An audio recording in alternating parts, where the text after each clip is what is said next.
안녕하세요. 닥터 꼬집입니다. 지난 시간에 잇몸 퇴축의 원인에 대해서 한번 제가 꼬집어 드렸었는데요.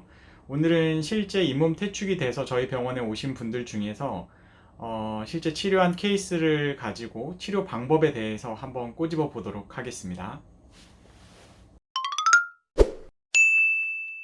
네, 시작해 보겠습니다. 잇몸 내려앉음, 잇몸 패임, 잇몸 퇴축, 실제 케이스와 최적의 치료 방법은 무엇인지 그것에 대해서 오늘 한번 이야기해 보도록 하겠습니다. 일단 잇몸 퇴축 치료법에는 뭐 크게 잇몸 재생술, 잇몸이 내려갔기 때문에 잇몸을 재생하는 술식도 있어요. 그러니까 전체적으로 잇몸이 전반적으로 내려가 있는 경우에는 잇몸을 갖다가 다시 위로 올려주는 작업을 하면 되겠죠. 잇몸 뭐 이식술 같은 경우가 그거에 해당하게 되는데, 실제로 이제 잇몸 이식술에 대해서는 치아 자체가 많이 뭐 시리지 않고 일단 전체적으로 잇몸 치료가 끝나야 돼요. 전체적으로 깨끗한 잇몸 치료를 먼저 하는 게 첫 번째 선행이 돼야 되고, 그 다음에 입천장 쪽에서 이제 저희가 이제 커넥티브 티슈라고 하는 그 조직이 있거든요. 그래서 그 맨 바깥쪽에 핑크색이 아닌 내부에 이제 도톰한 그런 조직을 떼다가 그쪽 그 패여 있는 부위에 이식을 하고, 그 다음에 그 아래쪽에 있는 잇몸들 갖다가 위쪽으로 당겨 가지고 꿰매주는 술식이 있거든요. 그래서 이제 그거를 하게 돼요. 근데 대부분은 이제 입천장에서 조직을 떼다가 이식을 하는 거기 때문에 환자분들이 되게 무서워하기도 하고 되게 거부감이 좀 많이 들어요. 근데 이 술식을 뭐 잘만 하면은 이제 뭐 좋은 치료죠. 그러니까 잇몸이 원래 내려갔던 데에서 다시 올라가는 거기 때문에 굉장히 좋은 치료 방법인데 일반적으로 환자분들이 하기 싫어하세요. 그리고 두 번째는 치아 교정 치료예요. 그러니까 예를 들어서 잇몸이 퇴축이 돼서 너무 많이 치은이 이렇게 내려간 경우에는 이제 그거를 갖다가 이제 다시 제 위치를 시켜주기 위해서 뭔가 치아를 당기는 작업을 갖다 교정적으로 해줄 수 있으면 제일 좋고, 실질적으로 교합이 굉장히 안 좋아서 뭔가 인터피어런스가 있어서 그것 때문에 치아가 계속해서 패이는 분들 같은 경우에는 교합 자체를 갖다가 잘 형성을 해주는 거죠. 그래서 충분히 저희가 이제 뭐 캐나인 가이던스랄지 아니면 그런 거를 갖다가 교합을 어느 정도 이상적으로 맞춰주면 그 좌우 측방력 때문에 그 치아가 패이는 거, 잇몸이 패이는 거에 대해서 더 이상 앞으로 일어나지 않는 원인을 차단한다는 거에서 굉장히 의미가 있는 치료라고 생각을 해요. 치아가 가지런해지는 것뿐만이 아니고 잇몸이 퇴축되거나 치아가 마모되는 그런 거를 갖다가 막아주는 근본적인 치료이기 때문에 저는 개인적으로 이런 근본적인 치료, 뭔가 치아에 손을 대지 않고 근본적으로 원인을 치료하는 거에서 굉장히 좋아하는 편입니다. 그리고 세 번째로는 치경부 마모증 같은 경우에는 일반적으로 조금 패인 경우, 많이 시리지 않은 경우는 이제 뭐 불소 도포를 해서 뭐 이제 시린 증상을 좀 잡는 경우도 있고요. 아니면 뭐 시린이 전체적으로 많이 시려하시는 분들, 뭐 특정 부위가 패여서 시린 게 아니고 전체적으로 많이 시린 분들 같은 경우에는 시린이 치약을 갖다 꾸준히 쓰시면 되세요. 뭐 센소다인, 시린메디 다양한 치약들이 있는데 제 개인적으로는 뭐 센소다인을 좋아하는 편이기는 한데, 뭐 어쨌든 시중에 있는 치약들을 갖다가 치아를 건드리지 않고 뭔가 치약을 씀으로 인해서 시린 증상이 완화될 수 있다고 하면 보존적인 방법이기 때문에 제 개인적으로 굉장히 좋아하는 편입니다. 그리고 제일 많이 하는 거예요. 치과에서 패인 부분에 원래 치아의 모양대로 복원을 해주는 게 최소 삭제를 하면서 가장 보존적인 치료가 레진 치료이기 때문에 이거는 꼭 이제 해주시는 거를 추천을 드리고, 레진 치료를 할 때 핵심은 그거예요. 원래의 자기 치아의 모양대로 복원이 됐느냐. 그러니까 레진을 하고 난 다음에 레진을 했는데 티가 나면은 좀 그거는 잘된 치료라고 볼 수가 없고요. 자연스러워야 되고 턱이 진 부분이 없어야 돼요. 그래서 그 부분에 대해서는 좀 실제 케이스를 보면서 좀 더 추가를 할 거고, 그리고 잇몸 자체가 꺼져 내려가는 걸 방지를 하려면 근본적인 잇몸 질환이 없어야 되기 때문에 주기적으로 스케일링을 하시고 주기적으로 3개월마다 6개월마다 바쁘면 1년마다 최소한 한 번씩은 치과에 들리셔서 잇몸 상태에 대해서 점검을 하시는 것을 추천을 드립니다. 그래서 잇몸 퇴축 사례 첫 번째인데 사진이 좀 화질이 안 좋네요. 근데 어쨌든 이런 식으로 잇몸 질환, 뭐 의견을 전달하는 데는 전혀 지장이 없으니까 잇몸 질환 심하신 분들은 잇몸이 점점 꺼져 내려갈 수밖에 없어요. 그래서 이런 분들의 특징은 양치할 때마다 피바다가 되는 거죠. 양치할 때, 칫솔질을 할 때 뭔가 피가 엄청 많이 난다. 고름이 난다. 그리고 입냄새가 난다. 그리고 특정 부위에 음식물이 항상 낀다.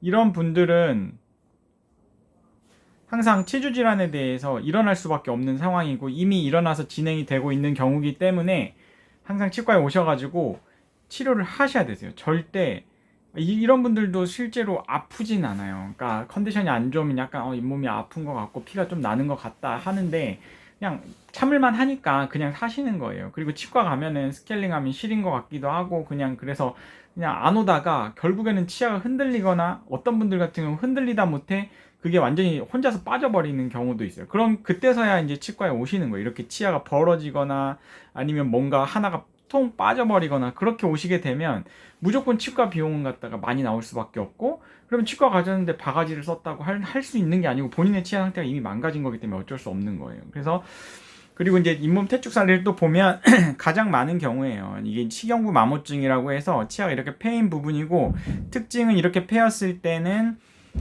약간 시려하세요. 그러니까 약간 패였을 때부터 시리는데 오히려 더 많이 패면 덜 시려하시긴 하시는데 이건 마찬가지로 원래 치아 모양대로 이렇게 간단하게 복원을 해주는 거예요. 그래서 이 재료는 보험되는 글래스 아이오노머가 있고 복합 레진이 있는데 보험되는 재료는 아무래도 접착력이 떨어지기 때문에 좀 금방 더 떨어지고 해요. 심미적으로 그렇게 색깔도 자연스럽지 못하고 근데 대신에 가격이 싸다라는 장점이 있기 때문에 레진으로 할 비용이 너무 부담스럽다고 하면 글래스 아이오노머라도 꼭 하셨으면 좋겠고 보험재료라도 만약에 이게 비용이 그래도 내가 좀 오래 쓰고 색깔도 티 안 나게 하려고 그러면 레진으로 하시는 걸 강력 추천드립니다.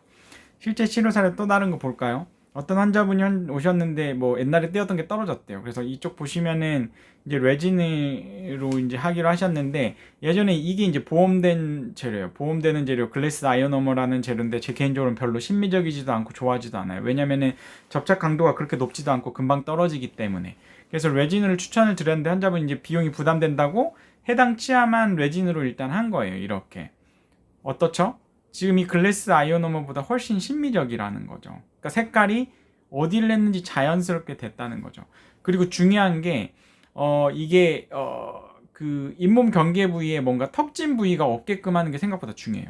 그러니까 레진을 해놨는데 여기 사이 다른 케이스긴 하지만 여기가 치아에서부터 자연스럽게 이렇게 올라와 주게끔 레진을 양쪽에서 이렇게 해주는 게 중요한데 이분 같은 경우는 여기에 턱이 져 있잖아요. 그럼 이 밑에는 100% 치석이 생길 수밖에 없고 그러면 잇몸 질환이 생길 수밖에 없는 거예요. 그렇기 때문에 레진 치료의 핵심은 이 치경부에 약간 피가 나는 것 같아도 이쪽이 애초에 오버 퀀터가 되지 않게 치아부터 아래에서부터 이렇게 자연스럽게 이행이 돼서 여기 페인들을 갖다가 이렇게 다듬어 줘야지 여기 페인들을 갖다가 메꾸는데 뭔가 여기가 턱이 지게 이렇게 해놓으면 100%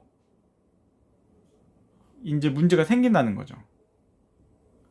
100% 여기에 문제가 생기는 거예요. 잇몸이 문제가 생기든 아무튼 충치가 생기든 잇몸 질환이 생길 수밖에 없기 때문에 턱이 지지 않게 한다. 그리고 심미적으로 예쁘게 티가 나지 않게 한다. 라고 생각하시면 될 것 같습니다. 그래서 환자분의 치료 전후 모습을 보면 예쁘죠. 글래스 아이오노머보다 레진이 훨씬 예뻐요. 그래서 환자분들이 결국에는 이게 이제 결국 떨어져서 이 환자분은 나중에 결국엔 다 레진으로 하게 됐는데 레진을 한 번만 해보시면 어떤 데 치과에서 하면 레진으로 해도 금방 떨어지던데 라고 말을 하는데 이 레진이 굉장히 테크닉 센서티브한 재료예요. 그러니까 어떤 치과 의사한테 똑같은 접착제와 똑같은 레진을 주면서 한번 치아에다 실험 뭐 해봤어요. 그러니까 배틀을 뜬 거죠. 배틀을 떴을 때 과연 똑같은 결과가 나오느냐? 절대 그렇지 않다는 거죠. 어떤 치과 의사가 똑같은 재료와 똑같은 접착제로 치료를 하더라도 치료 결과가 접착 강도가 다르다는 거죠. 그래서 이거는 굉장히 테크닉 센서티브한 재료가 레진이기 때문에 좀 지식이 있는 레진에 대해서 좀 공부를 한 치과 의사한테 치료를 받기를 좀 권해드리고요.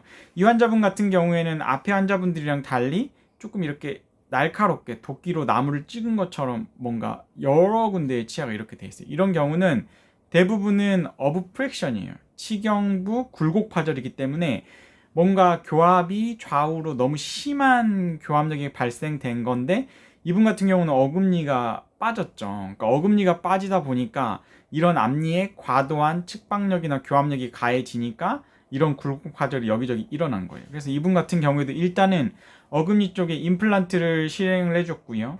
임플란트 해주는 게 굉장히 중요해요. 왜냐면 레진을 하더라도 또 굴곡파절이 또 일어날 거예요. 왜냐면 이런 서포트가 어금니 쪽에 이렇게 지지되는 게 없으면. 그래서 임플란트를 해준 다음에 여기를 레진으로 또 마찬가지로 깨끗이 해준 거예요. 근데 이렇게 레진 해주면 얼마나 가냐, 얼마나 쓸 수 있냐, 니네 치과에서 한 것도 금방 떨어지지 않느냐 라고 했는데, 최근에 마침 오셨네, 이 환자분이. 4년 지나셨어요.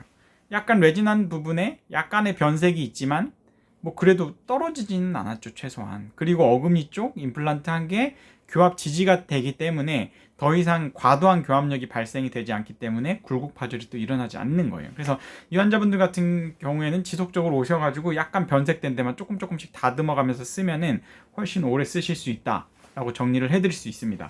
그래서 가장 간편하게 이런 치경부 마모증 아니면 굴곡 파절, 잇몸 폐임이 있었을 때는 일단 원인에 대해서 진단을 하시고, 잇몸 질환이 있으면 잇몸에 대해서 치료를 하시기를 권해드리고, 일단은 치아가 마모가 됐든 파절이 됐든지 간에 원래의 치아 모양에 대해서 복원하는 치료를 꼭 받으시기를 권합니다. 좀 말이 길어졌는데 이 영상이 분명히 도움이 되실 거예요.